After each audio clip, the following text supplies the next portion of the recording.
Guys আজকে আমি আপনাদেরকে দেখাবো স্যামসুং অ্যাটম 5 মডেলের ফোন। এই ফোনটার ডিসপ্লে হচ্ছে 6.745 ইঞ্চি HD plus IPS.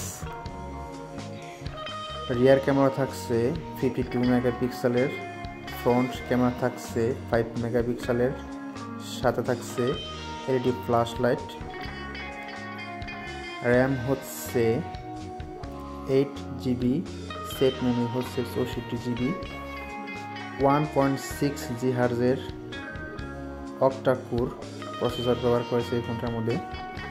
Side mounted fingerprint আমরা দেখতে পাচ্ছি বন্ধুরা, এটার মধ্যে ব্যবহার করা হচ্ছে।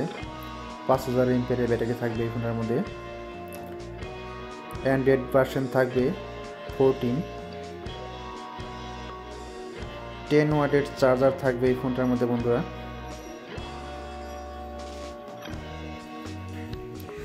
একটি ওয়ারেন্টি কার্ড, একটা ইউএসবি কেবল টাইপ সি বন্ধুরা। ব্যাক কভার থাকবে সিলিকনের, আমরা দেখতে পাচ্ছি এখানে ব্যাক কভার থাকবে সিলিকনের। একটি সিম ইরেক্টর টুলস আমরা দেখতে পাচ্ছি। সব মিলিয়ে বন্ধুরা এই ফোনটি কিন্তু কম বাজেটের মধ্যে অনেক ভালো একটি ফোন আমরা দেখতে পাচ্ছি। ডিজাইনটাও কিন্তু অনেক সুন্দর। সিঙ্গেল স্পিকার থাকবে এই ফোনটার মধ্যে বন্ধুরা। টাইপ সি চার্জার, 10 ওয়াটের চার্জার। ডুয়েল ক্যামেরা আমরা দেখতে পাচ্ছি এখানে। সেকেন্ড ক্যামেরা হচ্ছে 2 মেগাপিক্সেলের।